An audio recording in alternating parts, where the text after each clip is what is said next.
안녕하세요. 저는 사연 많은 아내와 사는 30대 남자입니다. 흔히들 부부 사이엔 비밀이 없어야 잘 산다고 하죠. 하지만 제 아내에겐 정말 충격적인 비밀이 하나 있었습니다. 그 비밀 때문에 저도 아내를 의심하고 헤어질 결심까지 했고요. 하지만 그 비밀의 실체를 알고 나자 저는 더 아내를 사랑할 수밖에 없었습니다. 대체 어떤 비밀이길래 오히려 저희의 사이를 더 끈끈하게 만든 것인지 궁금하시죠? 지금 바로 그 사연을 말씀드리겠습니다. 저는 평범한 집안의 장남으로 태어났어요. 부모님도 모두 좋으신 분들이었고 제 여동생도 착하고 열심히 사는 친구예요. 이렇다 보니 오히려 삶이 좀 무료했다고 해야 할까요? 그땐 도무지 제 인생에 특별한 일은 없을 것 같았습니다. 그런데 이렇게 심심하기만 한 제 인생을 영화 드라마보다 더 특별하게 만들어준 사람이 나타났습니다. 그건 바로 제 아내였죠. 제가 아내를 처음 만난 건 친구 아이의 돌잔치였습니다. 제 친구는 결혼을 조금 일찍 한 편이라 친구 중에 제일 먼저 아이를 낳았어요. 그래서 그날 돌잔치엔 다른 친구들도 많이 모여 있었고요. 이야, 얼마 전에 아빠 됐다고 좋아했던 것 같은데 벌써 애가 둘이야? 축하한다. 우린 언제 장가가서 쟤처럼 떡두꺼비 같은 애를 낳나 몰라. 아유, 말도 마. 애 키우느라 정신없어서 어떻게 1년이 지나간 줄도 모르겠다, 야. 친구는 애 키우느라 정신이 하나도 없다며 우는 소리를 했지만 행복한 새 가족의 모습은 그 누구보다 행복해 보였어요. 그 당시 전 아직 결혼에 대해 진지하게 생각하지 못하던 시기였거든요. 그런데 그 낯선 자리에서 아내를 처음 본 순간 한눈에 이 사람이다 싶은 거 있죠? 야, 저기 분홍색 원피스 입고 있는 사람 누구야? 재수 씨 친구야? 누가? 아, 유정 씨? 내 와이프 고향 후배야. 왜? 너 설마 첫눈에 반했냐? 소개해줘? 친구는 제가 아내에게 관심이 있는 걸 눈치챘는지 아주 짓궂은 장난을 치기 시작하더라고요.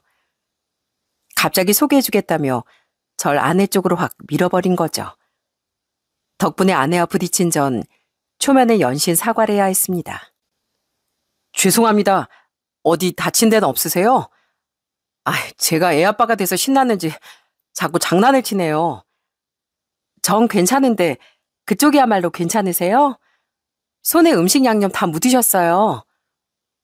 전 너무 당황한 나머지 허둥지둥하다 창피하게도 맨손으로 접시를 짚었고 양손에 고스란히 소스가 묻어버렸습니다. 그 모습이 얼마나 웃겼는지 아내가 순간 웃음을 팍 터뜨리더라고요. 얼굴이 화끈거렸지만 그 웃음소리가 그렇게 예쁠 수가 없더라고요. 이 휴지를 좀 닦으세요. 형부가 워낙 장난기가 심하던데 오늘 잘못 걸리셨네요. 그러게나 말이에요. 아유, 저렇게 철이 없어서 애는 어떻게 키우나 몰라요. 말은 그렇게 했지만 전 속으로 친구에게 100번, 1000번도 넘게 고맙다며 아주 큰 절이라도 올리고 싶더라고요.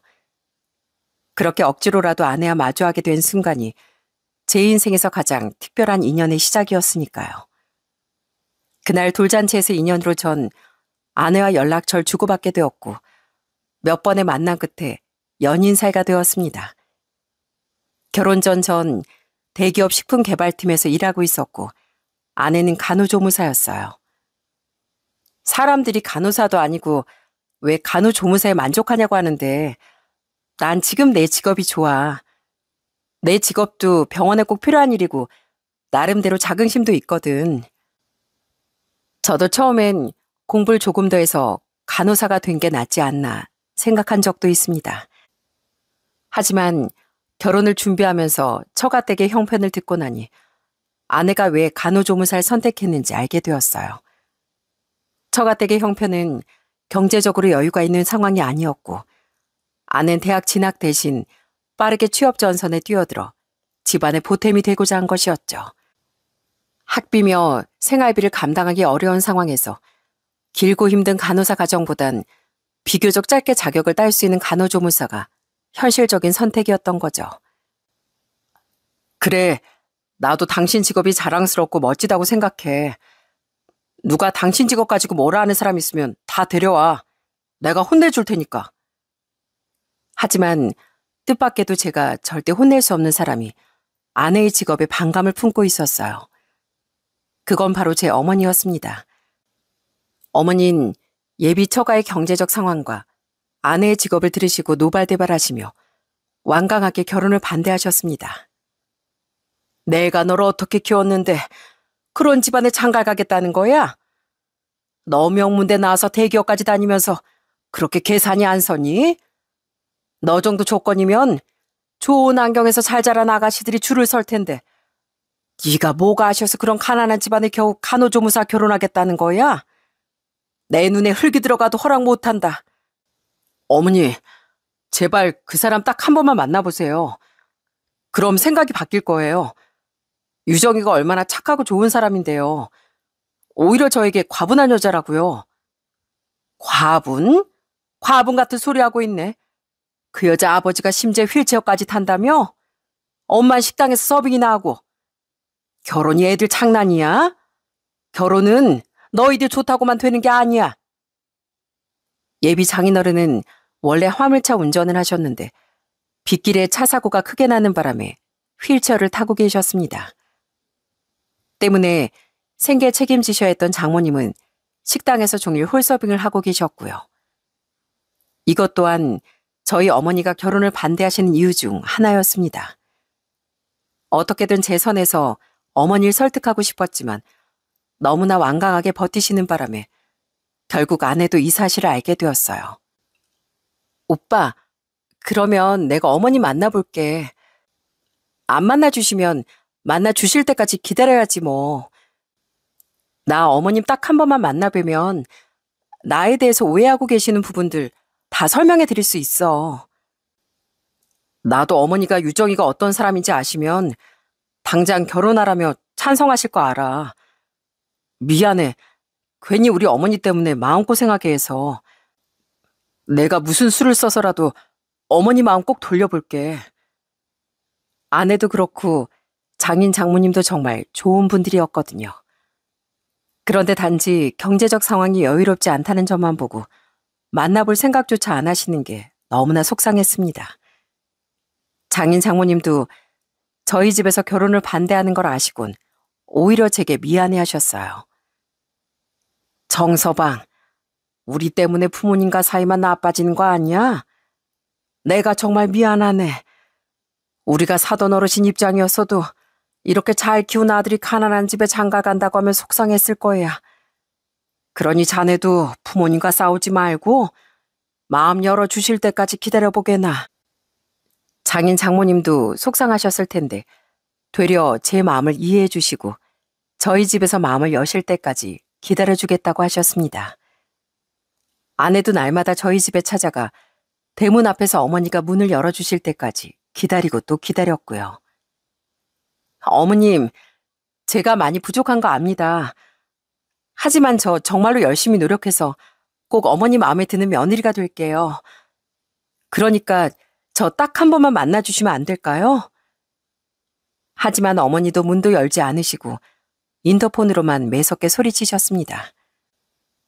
내가 처가댁 사정 어려운 건 이해한다 쳐도 아무리 생각을 해봐도 내 아들과 비교해서 네 직업이 너무 하찮은 거 아니니? 우리 아들이 자그마치 대기업 정직원인데 간호조무사가 뭐야, 조무사가. 진짜 간호사면 내가 이렇게까지 하겠어? 어머님, 이 직업도 제겐 소중하고 자랑스러운 직업이에요. 간호사보다 하찮은 게 아니라 다른 방식으로 사람을 돕는 중요한 일이에요. 그리고 저에게 이 일은 단순히 돈 버는 수단이 아니라 매일 누군가의 건강을 돌봐준다는 책임감을 느끼고 있고요.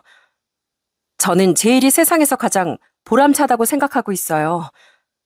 그러니까 부디 직업으로만 절 판단하지 말아주세요. 전 제가 하는 일에 자부심 가지고 있고 앞으로도 최선을 다할 거예요. 저는 그때 또 한 번 아내에게 반하고 말았습니다. 자기 일에 대한 열정과 자부심이 너무나 멋져 보였거든요. 그래서 이 사람을 놓치면 제 인생에 두 번 다시 이런 사랑은 없을 거라고 확신했습니다. 결국 전 단식 투쟁을 불사하며 어머니 앞에서 눈물까지 보였어요. 어머니, 저 그 사람 없으면 더는 살 이유가 없어요. 제가 이렇게까지 그 사람을 원하는데 정말 끝까지 반대하셔야겠어요?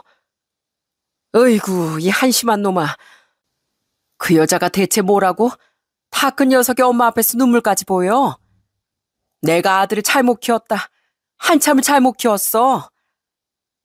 전 자그마치 열흘이나 단식 투쟁을 하며 이 결혼 못하면 죽는다고 나자빠졌고 옛말에 자식 이기는 부모 없다고 어머니도 결국 두 손을 들고 말았습니다. 그래, 결혼해라, 해. 그렇게까지 그 애 아니면 안 되겠다는데 이러다 아들 잡을까 무서워서 안 되겠다. 그렇게 저흰 정말 어렵사리 결혼에 꼴이 날 수 있었답니다. 결혼하고 나서도 혹시나 어머니가 시집살이 시키는 건 아닌지 걱정이 많았어요. 물론 신혼 초엔 아내를 볼 때마다 땅이 꺼지라고 한숨을 쉬고 이리저리 째려보기만 하셨습니다. 하지만 시간이 조금 지나자 어머니도 아내의 매력에 퐁당 빠질 수밖에 없었죠. 우선 제 아내는 주변 모든 사람에게 성격 좋기로 인정받는 사람이었어요. 어느 날은 제 여동생이 아내와 점심을 먹고 오더니 어머니께 새언니가 너무 좋다며 그렇게나 칭찬을 하더라고요. 엄마, 나 오늘 점심에 새언니랑 처음으로 둘이 점심 먹고 왔잖아. 근데 새언니가 내 고민도 다 들어주고 나 기분 풀라고 내가 좋아하는 식당까지 다 예약해 둔 거 있지? 그리고 이거 보여? 이거 새언니가 직접 만든 수제비누인데 기분 전환에 좋은 향이래. 여기 엄마 것도 있어. 아휴, 넌 시누이가 돼서 너무 물은 거 아니냐? 원래 때리는 시어머니보다 말리는 시누이가 더 무섭다는데 너도 벌써 개편이 다 됐구나? 당연하지. 새언니가 이렇게 착하고 좋은 사람인데 굳이 뭐 안 좋게 지낼 필요 있나? 엄마도 고집 그만 부리고 마음 달리 먹어봐. 새언니 같은 며느리 또 없다? 아니나 다를까 그로부터 며칠 뒤 어머니가 완전히 아내 편이 될 수밖에 없는 일이 벌어졌습니다. 저희 어머니가 등산을 굉장히 좋아하셔서 종종 혼자서도 등산하러 다니셨거든요. 그런데 그날은 아내가 어머니를 따라가겠다며 짐가방을 싸들고 나섰습니다. 등산도 안 해본 애가 어딜 따라오겠다고 난리야. 너 산 중턱에서 힘들다고 투정 부려도 난 모른다. 네, 어머님. 저 이래봬도 체력 하나는 자신 있어요. 제가 도시락이랑 얼음물까지 다 준비했거든요. 그러니까 저도 데려가 주세요. 네?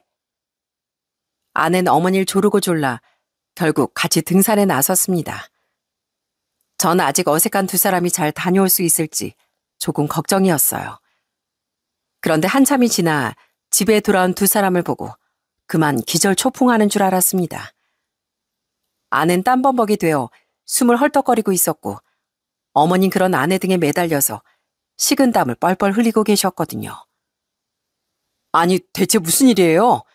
둘 다 동네 뒷산을 간 게 아니고 어디 멧돼지에게 쫓기기라도 한 거예요? 말도 마라. 나 오늘 우리 새아가 아니었으면 산에서 딱 조난당할 뻔했지 뭐냐. 우리 새아가가 날 살렸다. 사연을 들어보니까 이러했습니다. 등산 초반의 아내는 어머니 걱정처럼 쫄래쫄래 어머니 뒤를 따르다 먼저 지쳐서 한참이나 멀리 떨어져 쫓아오고 있었대요. 어머닌 그런 아내를 골려주고 싶어 저만 채 앞질러 걷고 계셨고요. 그러다 페이스를 조절 못하고 서두르게 되었고 그러다 돌부리에 다리가 걸려 넘어지셨답니다. 아낸 저 멀리 떨어져 있었고 접질린 다리는 퉁퉁 부어서 어머니 순간 겁이 나셨나 봐요. 이러다 아내가 어머님을 두고 다른 데로 가버리면 어쩌나 싶으셨대요. 어머니 핸드폰도 아내 가방 속에 들어있었고요. 그렇게 한참을 무서움에 떨며 아내가 나타나기만을 기다리고 있는데 그때 저 멀리서 헉헉거리며 끝까지 어머니를 뒤따라오는 아내가 보였답니다. 나 같았으면 내가 그렇게 앞질러 간 걸 알고 밑에서 기다리거나 등산을 포기하거나 했을 거야. 근데 유정이 얜 끝까지 날 찾아서 산에 올라온 거 있지? 그러다 넘어져 있는 날 보곤 어머님하고 소리 지르더니 급기야 날 등에 업고 가려는 거야. 어머님 다리가 이렇게 부어있는데 제가 당연히 업어야죠. 아내는 어머니를 업으려고 했지만 체력이 딸려서 결국 서로 어깨동무라고 힘들게 산에서 내려온 거였습니다. 어머니는 이때 일에 크게 감동하셨는지 그 뒤로 몇 년 동안 누굴 만날 때마다 아내 자랑을 그렇게나 자주 하시더라고요. 아니, 우리 며느리가 몸도 그렇게 말랐으면서 날 얻고 글쎄 하산할 생각을 하더라니까. 효부가 따로 없지 정말. 애교 많고 정 많은 제 아내는 이것 말고도 여러 번 제 부모님을 감동시켰답니다. 제 아버지 환갑 땐 환갑떡까지 다 준비해 아버지가 자주 다니시는 스크린 골프장에 쭉 돌리면서 깜짝 이벤트를 해드렸어요. 아버지는 물론 동네 어르신들까지 깜짝 놀라며 며느리 잘 뒀다고 칭찬하셨고요. 또 한 번은 어머니가 친구분들끼리 여행을 가신다길래 예쁜 손수건을 색깔별로 맞춰 어머니와 친구분들께 선물하더라고요. 덕분에 어머님이 찍어오신 단체 사진마다 아내가 드린 손수건을 맞춰서 목에 두른 독수리 오자매를 남길 수 있게 되었고요. 이 모든 게 결혼 3년 동안 이뤄진 일들이니 제 아내 정말 부지런하고 세심하죠. 우리 며느리가 최고다, 최고야. 미워할래야 미워할 수가 없다니까. 자식들 다 필요 없어. 시부모 마음 알아주는 며느리가 최고지. 어느새 제 아내는 부모님께 최고로 사랑받는 누가 뭐래도 인정받는 며느리가 되었답니다. 저희 부부는 결혼 2년 차에 건강한 아들도 낳았는데요. 양가 부모님께서 어찌나 좋아하시던지 효도가 다른 게 아니고 저희가 잘 사는 모습을 보여드리는 게 진짜 효도구나 싶더라고요. 아이고, 요 놈 벌써 힘센 거 봐라. 우리 손주가 아주 천하장사네. 어디서 이렇게 예쁜 녀석이 왔을꼬. 누굴 닮아 이렇게 예쁜가? 우리 며느리 닮았나? 어머니는 아내가 힘들까봐 매번 저희 집까지 오시며 아이 육아를 도와주셨답니다. 아내도 어머니의 도움을 당연하게 생각하지 않고 매번 진심으로 감사드렸고요. 그렇게 꿈처럼 행복하기만 한 날이 계속되고 있었습니다. 제 아들 녀석은 벌써부터 효자가 되려는지 잠투정도 별로 없고 돌 지나서부턴 한 번 자면 잘 깨어나지도 않았어요. 그러다 보니 이때까지 육아하느라 고생이 많았던 아내에게도 자유시간이 조금 생겼습니다. 여보, 이제 좀 있으면 우리 도윤이도 어린이집 갈 텐데 그땐 당신 이때까지 못한 일들 실컷 해. 운동도 하고 취미생활도 좀 하고 말이야. 글쎄, 요즘 좀 바빠서 말이야. 시간이 영 없네. 하지만 아내는 시간이 없다며 여유가 없다는 듯 말했습니다. 사실 그 무렵 아내가 수상한 점이 한둘이 아니었거든요. 자꾸 저 몰래 베란다에 나가 통화를 하고 언뜻 보면 통화를 하면서 눈물까지 보이는 것 같았어요. 처음엔 장인 장모님과 통화하나 싶었는데 아내 말투를 보니 다른 사람과 전화 중이더라고요. 네, 전 괜찮아요. 내일 점심 같이 먹어요. 네, 그런 말씀하지 마시고요. 전 괜찮다니까요. 전 아내의 사생활을 지켜주고 싶었지만 대체 누구와 통화를 하길래 저렇게 가슴 아파하고 힘들어하나 싶어 도저히 그냥 묻고 넘어갈 수가 없었습니다. 전 정말로 아내를 의심하고 싶지 않았거든요.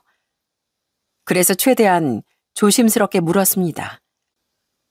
당신 요즘 누구랑 그렇게 통화해? 그냥 내 옆에서 하면 되지. 왜 베란다까지 나가서 통화를 하는 거야? 어? 아니, 그냥 시끄러울까 봐. 별거 아니야. 별거 아니긴. 요즘 당신 매번 나가서 통화하잖아. 혹시 나한테 뭐 숨기는 거 있는 거 아니지? 내가 당신한테 숨길 게 뭐가 있어. 지금 나 의심하는 거야? 괜히 생사람 잡지 마. 하지만 그런 아내의 태도가 더 큰 의심을 불러일으켰습니다. 어느 날부터 아내는 마트에 갔다 오겠다며 집을 나서면 5시간이 넘게 돌아오질 않았어요. 그렇게 오랜 시간 장을 봤으면서 정작 사가지고 돌아오는 건 두부 한 모, 우유 한 팩 정도였고요. 여보, 마트 다녀오겠다더니 전화도 안 받고 대체 뭘 하길래 이렇게 오래 걸렸어? 아, 그게 근처에 일이 좀 있어서 볼일 좀 보고 왔어. 그리고 살 게 많기도 했고 집 앞에 마트엔 찾는 게 없어서 좀 멀리 있는 데 갔다 왔거든. 지금 그 말을 믿으라고? 당신 꼴랑 두부 한번 사왔으면서 동네 마트에 얻기 뭐가 없어. 제가 이렇게 캐물으면 아는 아무튼 그런 일이 있다며 말을 얼버무리곤 했습니다. 아는 제가 매번 따져묻고 아무리 추궁을 해도 여전히 마트 한 번만 갔다 오면 함흥차사처럼 몇 시간 동안이나 돌아오질 않았어요. 전 정말로 그러고 싶지 않았지만 갈수록 의심이 커져서 결국엔 아내의 외도를 의심할 수밖에 없었죠. 아내는 여전히 좋은 아내이자 좋은 엄마, 좋은 며느리였지만 수상한 행동이 계속되다 보니 슬슬 저까지 미쳐가는 것 같았고요. 저는 잠든 아내 몰래 핸드폰까지 뒤져보았어요. 하지만 거기선 수상한 연락이나 사진은 발견되지 않았습니다. 이 사람이 나 몰래 연락을 주고받고 치밀하게 다 지운 모양이네. 대체 무슨 사이길래 이렇게까지 숨기는 게 많은 거지? 전 어느새 아내가 외도 중일 거라고 확정하곤 의처증에 걸린 남편처럼 불안해했습니다. 그러다 결국엔 의심이 폭발해 그날도 마트에 가겠다며 장바구니도 없이 나선 아내의 뒤를 몰래 따라 나섰어요. 아내는 제가 미행 중인 것도 모르고 한참을 어디론가 가더니 어느 빈민촌 골목으로 들어서더라고요. 그러다 갑자기 주변을 두리번거리길래 전 깜짝 놀라 큰 쓰레기통 뒤에 몸을 숨겼어요. 설마 들킨 건가 싶어 심장이 터질 것 같았는데 아내는 다시 아무렇지 않게 골목 끝 낡은 주택가로 걸어가더라고요. 전 긴장한 채로 한 발짝 한 발짝 조심스럽게 뒤를 따라갔고요. 그때 정말 마음속에선 온갖 나쁜 생각들이 스쳐갔죠. 무슨 미래를 이런 곳에 와서 즐기는 거야? 설마 나 몰래 만나려고 이런 데로 골랐나? 내 의심을 피하려고. 그렇게 한참을 굽이굽이 골목 안으로 들어가던 나는 놀랍게도 어느 허름한 쪽방촌 안으로 들어갔습니다. 여러분도 그런 쪽방은 아마 TV에서나 보셨을 거예요. 지붕은 낡은 슬레이트 지붕과 얇은 합판이 태양의 열기를 그대로 흡수하고 있었고 비가 오면 빗물이 새는 듯한 흔적이 곳곳에 남아 있었고요. 벽은 오래된 시멘트와 벽돌, 심지어는 헌 판잘 임시로 덧대어 만든 집도 많았죠. 좁은 골목 사이론 전선이 엉켜 늘어져 있었고 골목 바닥은 울퉁불퉁한 흙과 자잘한 돌, 쓰레기 더미가 섞여 악취가 풍겼고요. 이런 환경에 사시는 분들은 대부분 독거노인 분들이나 형편이 몹시 안 좋은 분들일 겁니다. 그래서 이곳까지 저 몰래 찾아온 아내가 더더욱 수상했어요. 처가 형편이 어렵긴 했어도 이런 쪽방촌에 살만한 친척이나 지인들은 없었거든요. 내가 알기론 이런 데 사는 지인이 없는데 그렇다면 바람 피우는 상대가 여기 살거나 아니면 쪽방촌 주인이라도 되는 모양이구나. 한번 의심을 하기 시작하니 머리론 이 상황이 도무지 맞지 않는다는 걸 알면서도 마음은 억지로 최악의 시나리오를 상상하고 있었어요. 이윽고 아내는 어느 쪽방촌 집 안으로 쏙 들어갔고 전 따라 들어가야 할지 말지 고민이 되어 심장이 두근거리고 손바닥에서 식은땀이 다 흘렀습니다. 그때 밖에서 얼마나 심호흡을 했는지 몰라요. 정말 따라 들어가야 하나 아니면 말아야 하나 싶어 머릿속이 혼란스럽고 몸이 점점 굳어갔습니다. 그때 마음속에선 온갖 최악의 상상이 스쳐갔어요. 혹시라도 제가 상상하기조차 싫은 무슨 일이 벌어지면 그땐 어떻게 행동해야 할까 싶어 발까지 동동 굴렀답니다. 하지만 동시에 마음 한쪽에선 들어가야 한다는 강한 충동이 일었어요. 아내가 혼자 있지 않다는 걸 확인하고 싶다는 마음과 혹시라도 잘못된 상상을 하는 제 자신이 두려워 망설이는 마음이 교차했습니다. 결국 전 30분도 넘게 고민하다가 마음을 다잡곤 문고리에 손을 올렸습니다. 손은 떨리고 발은 굳었지만 주저할 수만은 없었어요. 그렇게 굳은 결심을 하고 문도 두드리지 않고 바로 낡은 현관문을 열어젖혔죠. 당황스럽게도 문은 잠금 장치도 없이 쉽게 열리더라고요. 그렇게 너무나 쉽게 문이 열렸고 전 집안 풍경을 보며 입을 틀어막고 말았습니다. 어서 식사하세요. 배 많이 고프시죠? 저 없더라도 식사는 잘 챙겨 드셔야죠. 제가 반찬도 해서 냉장고에 넣어놨는데 왜 안 꺼내 드셨어요? 낡고 다 무너져가는 폐허 같은 집안엔 어떤 백발 노인과 아내가 있었습니다. 아낸 거기서 백발 노인에게 밥을 차려주고 있었어요. 한참 식사 시중을 들던 아낸 곧 저와 눈이 마주쳤고 손에 들고 있던 젓가락을 떨어뜨리더라고요. 여보, 당신이 어떻게 대체 여기는 어떻게 알고 온 거야? 당신 대체 뭐야? 당신이 왜 여기서 밥을 차리고 있어? 이제 다 알았으니까 제발 속 시원하게 말 좀 해봐. 이 어르신은 또 누군데?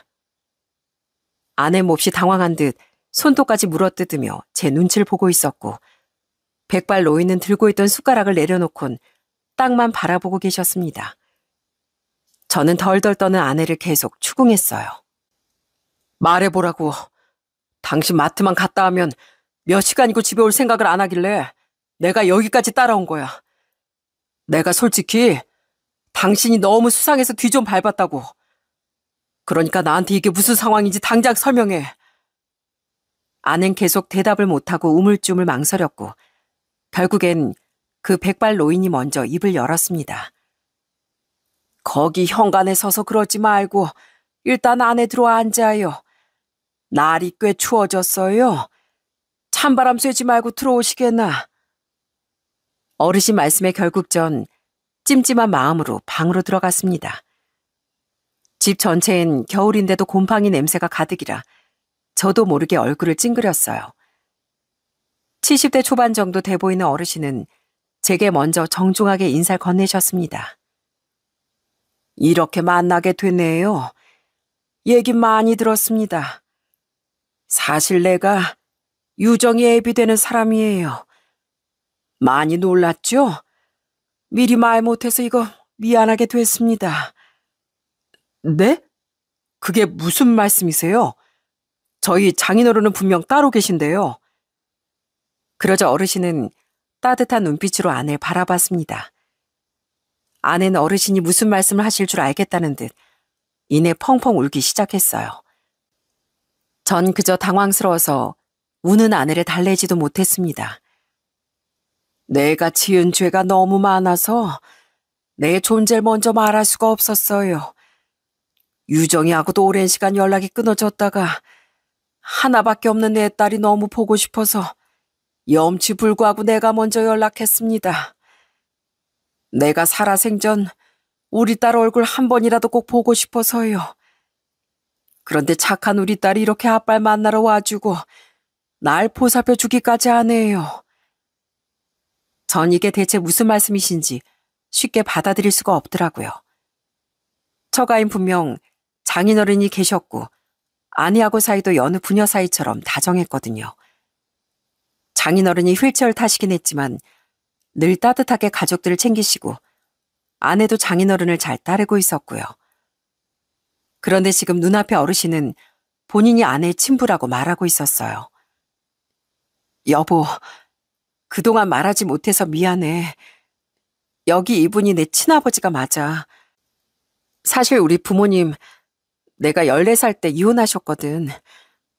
엄만 그러다 내가 고등학교 때 지금의 새아버지와 재혼하신 거고. 다 내 잘못이요.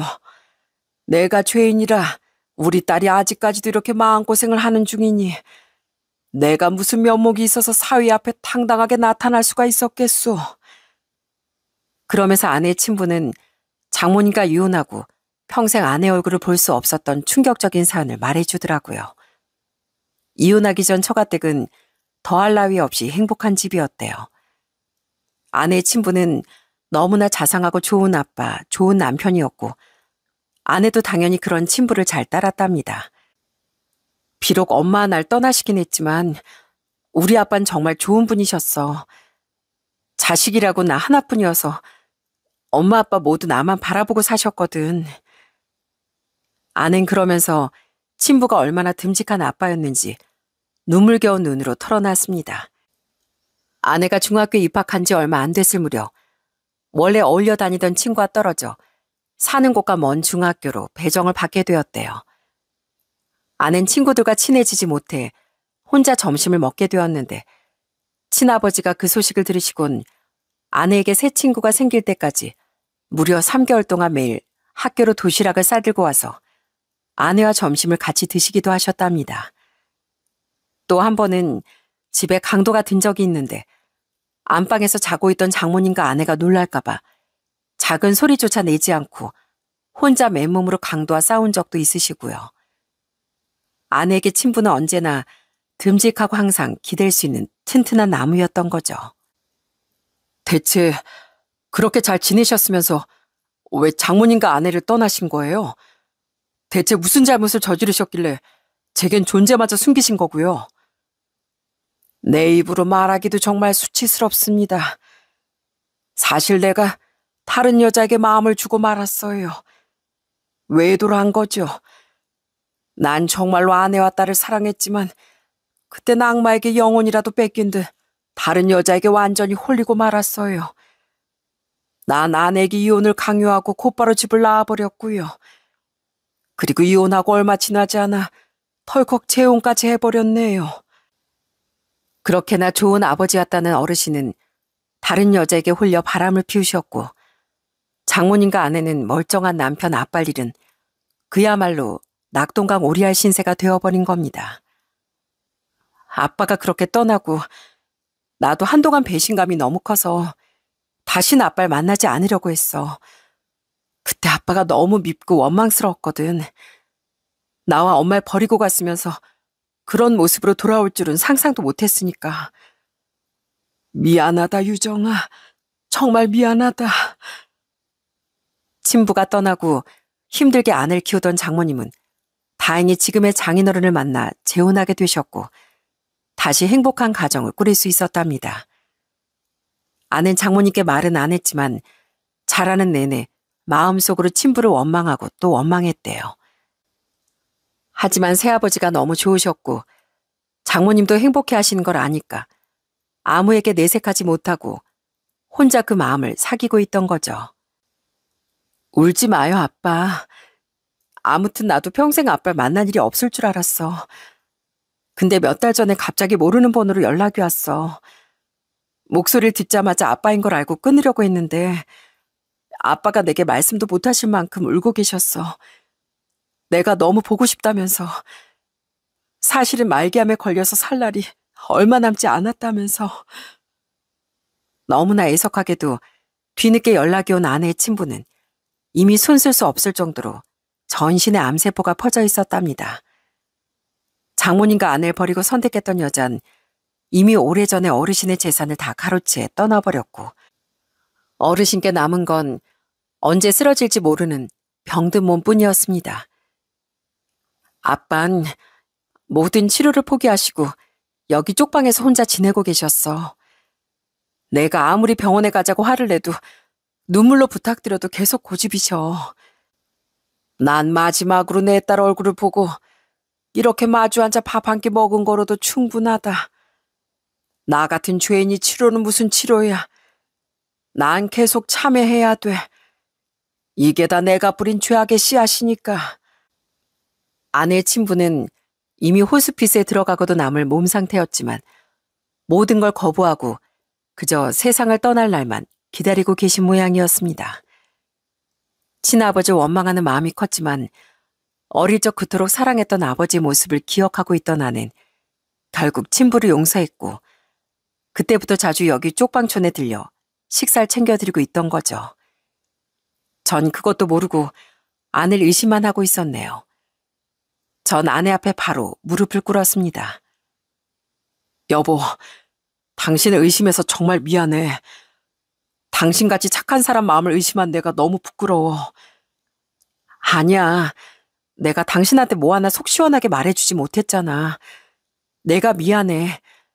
그동안 많이 답답하고 화가 났지? 지금 새아버지도 계시니까 더더욱 말 못했어. 미안. 아는 이번에도 속 좁은 절 따뜻하게 감싸 안아 주었습니다. 아내에게 진심으로 용서를 구한 전 이번엔 장인어른의 손을 꼭 잡아드렸어요. 그 손이 너무 마르고 거칠어서 제 마음마저 아파왔습니다. 그러면서 오랜만에 만난 친아버지 모습이 이렇게 망가진 걸 보고 아내의 마음이 얼마나 아팠을까 싶어서 눈시울이 붉어졌습니다. 그동안 친아버지를 미워하고 원망했을 아내가 이젠 시간이 얼마 남지 않은 아버지를 보살피며 용서할 수밖에 없었던 사정을 생각하니 저 역시 감동하지 않을 수 없었습니다. 제가 장인어른이라고 불러도 괜찮겠죠? 장인어른, 옛말에 죄는 미워하되 사람은 미워하지 말라는 말이 있잖아요. 아내가 장인어른을 다시 만날 수 있었던 건 장인어른이 아내에게 분명 좋은 아버지셨기 때문일 겁니다. 그 기억이 다시 아내를 장인어른 곁으로 오게 한 걸 거예요. 그럼요, 아버지.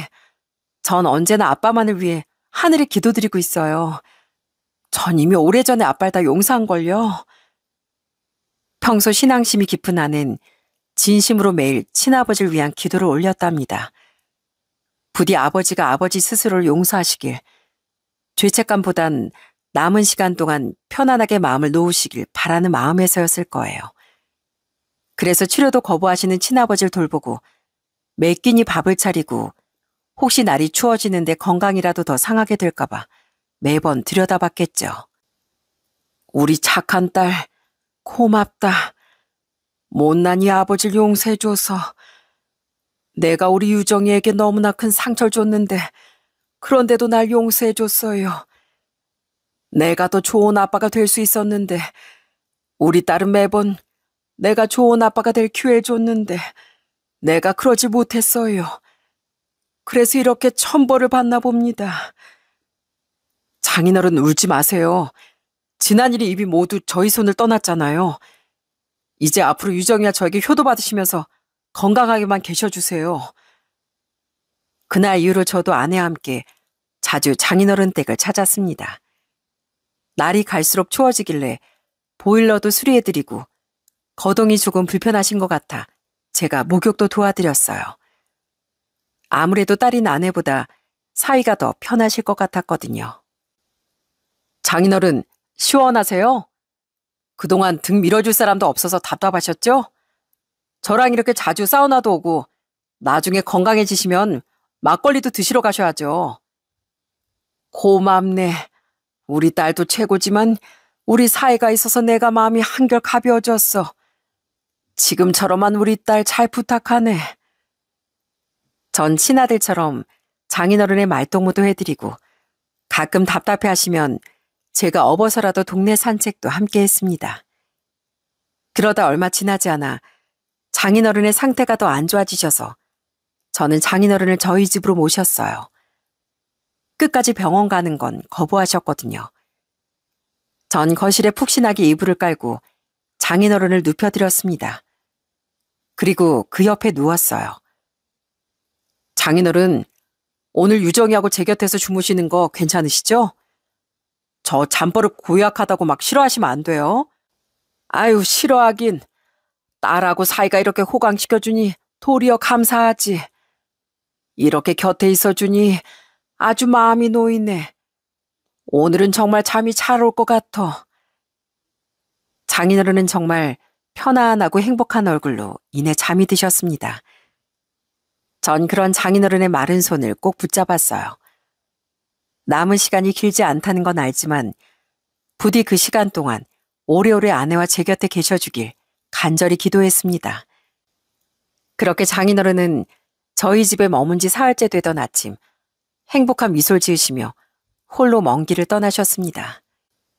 제가 장인어른을 만나 뵌 지 딱 32일째 되는 날이었어요. 전 아직도 그 날짜를 정확하게 기억합니다. 아낸 고통 없이 잠든 장인어른께 다정하게 마지막 인사를 전했습니다.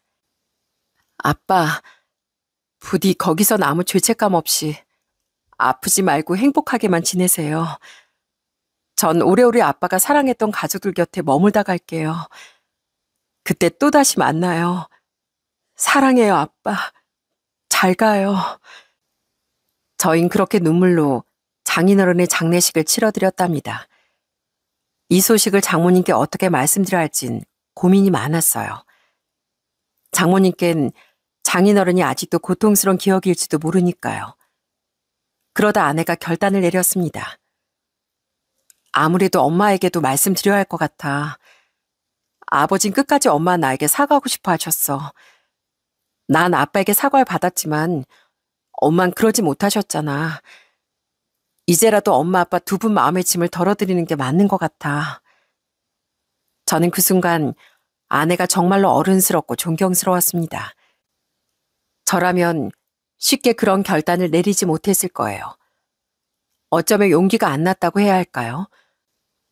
아내는 결국 장모님께 장인어른을 만나게 된 모든 사연을 말씀드리고 장례식장 주소를 알려드렸습니다. 빈소에 방문하는 건 어디까지나 장모님의 선택이니까요. 실제로 장모님은 둘째 날 오후까지 나타나지 않으셨어요. 여보, 아무래도 엄마가 안 오실 건가 봐. 역시 엄마에겐 아직 너무 아픈 상처겠지? 우리 조금만 더 기다려보자. 장모님도 고민하실 시간이 필요하실 거야. 사실 너무 갑작스러웠잖아. 그러다 조문객들도 모두 돌아간 새벽, 검은 옷을 입은 장모님이 장례식장에 찾아오셨더라고요. 장모님은 이미 펑펑 울고 오셨는지 눈이 저희만큼이나 부어 있었어요. 장모님은 장인어른의 영정사진을 보시곤 그 자리에 주저앉으셨습니다. 이 인간아, 몹쓸 인간아. 그러고 바람나서 갔으면 잘 살기라도 하지. 결국 이 꼴이 났어. 이렇게 가버릴 거면 그러고 가지나 말지. 갈 거면 돌아오질 말지. 이 나쁜 인간아. 사랑하는 남자에게 배신당한 장모님의 깊은 상처를 감히 저희가 어떻게 헤아릴 수 있겠습니까? 장모님은 오래도록 오열하시며 그동안의 아픔과 회한을 모두 털어내셨어요. 장모님은 지금의 장인어른께서 놀라실까봐 말씀도 못하시고 고민 끝에 장례식장에 오셨다고 합니다. 유정아, 우리가 부모로서 너한테 참 못할 짓을 했다. 우선 끝까지 부모 자리를 지키지 못했고 우리가 힘들다는 이유로 너한테 이해를 강요만 했어. 가난한 집에 너처럼 착하고 예쁜 딸이 태어나 이렇게 끝까지 마음고생을 시킨다. 너희 아빠도 그렇고 나도 그렇고. 엄마, 왜 그런 말을 해요? 나 고생한 적 없어. 내가 힘들 때마다 엄마 아빠가 항상 옆에 계셔줬잖아요. 새아버지도 그렇고요. 난 언제나 행복하기만 했어. 정말이야. 아휴, 이 짠한 거. 유정아, 가끔은 힘들면 힘들다고 털어놔도 돼. 엄마한테 말 못할 얘기라면 네 남편에게라도 꼭 털어놔야 한다. 안 그러면 네 마음에 벽만 깊어져. 아낸 그러자 그동안 참기만 했던 감정이 북받쳤는지 그제야 장모님 품에 안겨 한참을 울었습니다. 엄마, 사실 나 아빠가 너무 미웠는데 한편으로 너무 불쌍해서 어떡할 수가 없었어요. 아빤 그때 왜 우릴 떠난 거야? 그리고 왜 다시 나타났을 때 그렇게 아픈 모습으로 나타난 거야? 나 정말 속상했어, 엄마. 그래, 실컷 울어. 그러라고 있는 게 부모 품이다. 너 울고 싶으면 얼마든지 울어도 돼, 우리 딸. 비록 장인어른과 영원한 이별을 고하는 순간이었지만 저희에겐 새 출발을 다짐하는 순간이기도 했네요. 그날 저흰 눈물로 얼룩진 서로를 안아주었습니다. 아내는 친아버지와의 지난 세월 속 상처를 내려놓고 마지막까지 함께할 수 있었던 시간에 감사했습니다. 마지막으로 장인어른을 보내드리며 아내는 말했습니다. 이제 아빤 평안하시겠죠? 제가 기도할게요. 매일 언제나 아빠가 행복하시길요. 저도 그 순간 마음속으로 다짐했습니다. 아내가 다시 진심으로 웃으며 살아갈 수 있도록 우리 아이와 함께 행복한 시간을 만들어주겠다고요. 그로부터 또 얼마간의 시간이 지난 지금 저흰 전보다 더 서로를 굳게 믿으며 살아가고 있습니다. 저희 부모님도 이젠 아내를 친딸처럼 아껴주고 계세요. 가끔은 어머니와 아내가 꼭 또래 친구 같기도 합니다. 유정아, 이 옷 어떠니? 나 결혼식 갈 일이 있었는데 요즘 살이 좀 쪄서 입을 옷이 하나도 없다. 우리 그러지 말고 쇼핑 갈래? 어머님, 얼마 전에도 옷 이만큼 사셨잖아요. 그러지 말고 지금 있는 옷으로 코디 좀 해보자고요.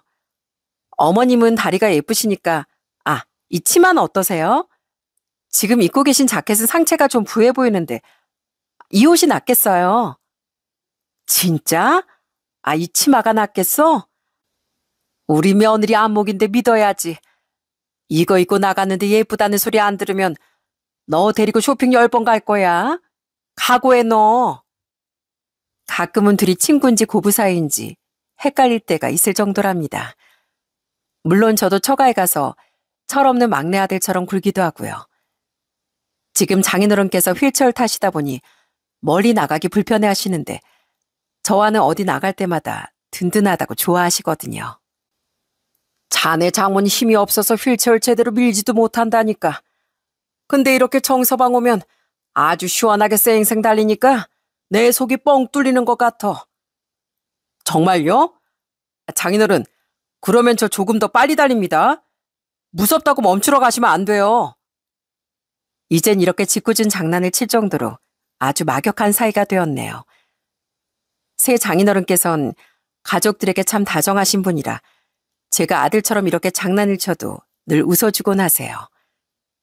전 언제나 그런 새 장인어른 그리고 장모님께 많은 걸 배우고 있습니다. 아내가 지금처럼 건강하고 밝고 다정하게 자라게 된 것도 다 두 분 덕분이니까요.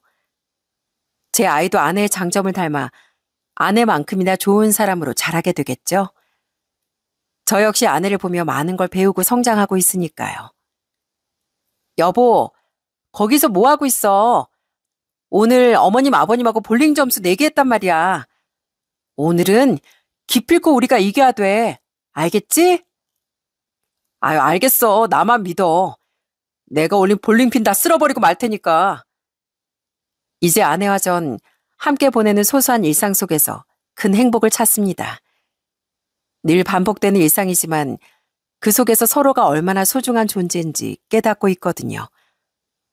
매일 아침 아이를 깨우는 아내의 목소리, 따뜻한 손길, 상냥한 얼굴을 보며 저 역시 큰 힘을 얻습니다. 주말에 온 가족이 손을 맞잡고 공원을 산책할 때 가끔은 서로의 어깨를 맞대고 아무 말 없이 걷는 순간까지 그런 작은 시간 하나하나가 저에겐 큰 행복이랍니다. 아낸 과거에 큰 상처와 아픔이 있었지만 그걸 미움이나 원망으로 남기지 않고 사랑으로 감싸 안았습니다. 친아버지 만나고 지치고 초라한 모습을 봤을 때도 아는 먼저 용서할 줄 아는 존경스러운 사람이거든요. 전 이렇게 매일 아내를 겪을수록 점점 더 아내를 더 깊이 이해하고 더 사랑하게 되는 것 같아요. 비록 아내를 오해한 날도 있었지만 이 오해가 풀리고 나자 서로를 더욱 믿고 의지하게 된 것 같네요. 앞으로는 작은 오해나 불안도 솔직하게 이야기하고 혼자 의심의 싹을 키우지 않으려고요. 아낸 가끔 절 바라보며 같이 있어서 행복하다고 말하지만 사실 제게 더 큰 힘이 되는 건 그냥 김유정이라는 사람이 제 곁에 있다는 자체입니다. 앞으로 살다 보면 또 울고 상처받는 날이 오기도 하겠지만 그 모든 시간이 저를 더욱 단단하게 만들어줄 걸 믿습니다. 아내를 만난 건 제 인생에서 가장 큰 행운이고 앞으로도 전 아내가 행복할 수 있도록 우리 가족이 더 단단해질 수 있도록 하루하루 최선을 다하며 살아갈 거니까요.